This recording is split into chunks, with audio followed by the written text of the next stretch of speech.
আপনি কেন রেমিটেন্স পাঠাবেন না এই বিষয়টি অত্যন্ত গুরুত্বপূর্ণ। তাই ভিডিওর শুরুতেই ভিডিওটি শেয়ার করে দিন, আপনি শুনুন এবং আপনি অন্যকে শোনানোর ব্যবস্থা করুন। আপনারা জানেন বাংলাদেশে অবৈধ ফেসিবাদ এই সরকার দীর্ঘ প্রায় 16 বছর পর্যন্ত এই দেশে বিনা ভোটে অনির্বাচিত হয়ে দেশ শাসন করছে। দেশ শাসন করেই ক্ষান্ত থাকছে না, এই দেশের মানুষের উপরে শোষণ, নিপীড়ন, নির্যাতনের স্টিমরোলার চালাচ্ছে।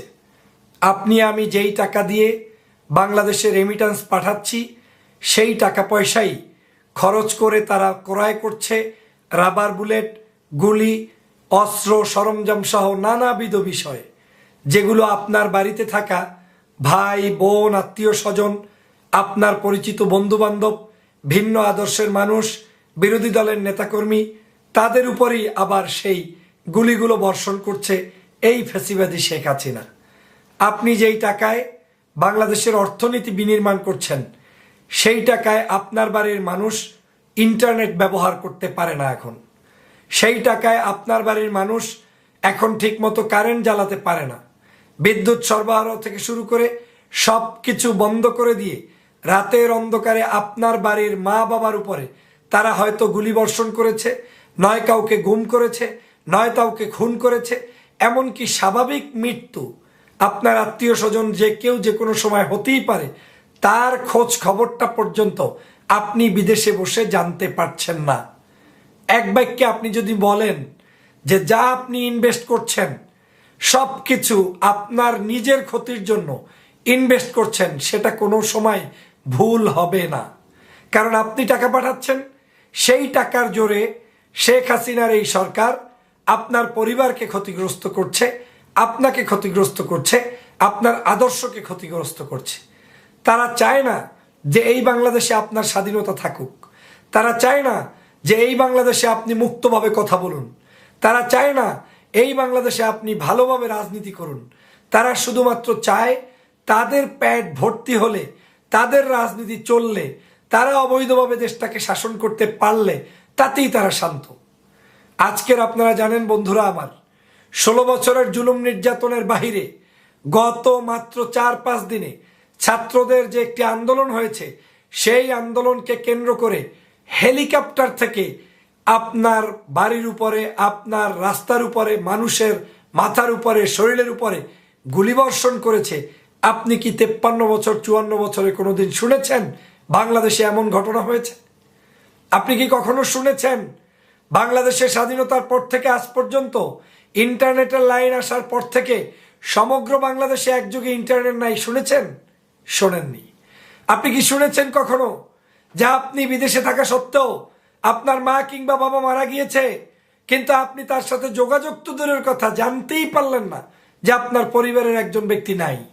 শোনেননি। তার মানে আপনি জানেন না, আপনি শোনেন না, কিন্তু আপনার পরিবারের আপন আত্মীয় স্বজন মারা যাওয়ার পরেও যেই সরকার জানার সুযোগ দিচ্ছে না, তার নাম আওয়ামী লীগ, তার নাম এই শেখ হাসিনা।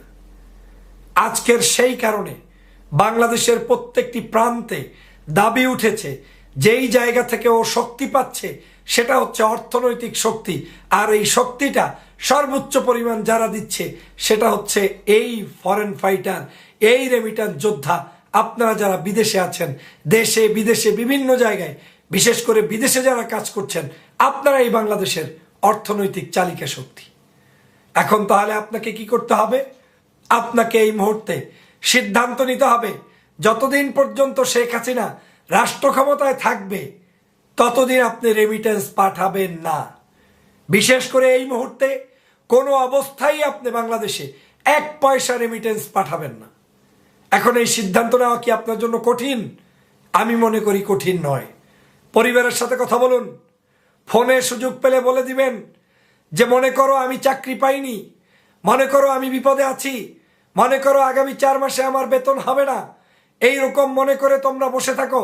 আমি টাকা তোমাদের জন্য বিদেশে জমা করে রাখবো, যেদিন এই শেখ হাসিনার পদত্যাগ করবে সব টাকা তোমাকে আমি পাঠিয়ে দেব। কিন্তু শেখ হাসিনাকে রাষ্ট্র ক্ষমতায় রেখে আমি টাকা পাঠাতে পারি না। মনে রাখবেন, আপনি কিন্তু কোনো ক্ষুদ্র ব্যক্তি নয়, আপনি বাংলাদেশের একজন নাগরিক। এই দেশ কিন্তু আপনার টাকায় চলে। আর যারা ওই চেয়ারে বসে জুলুম করছে, অত্যাচার করছে, ওরা কিন্তু আপনার চাকর বাকর, ওরা কিন্তু আপনার চাকরিজীবী, ওরা কিন্তু আপনার পাও ধোয়ে খাওয়ানোর কথা, ওরা কিন্তু আপনাকে স্যালুট দেওয়ার কথা।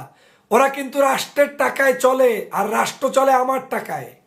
অতএব ওরা আমার গোলাম।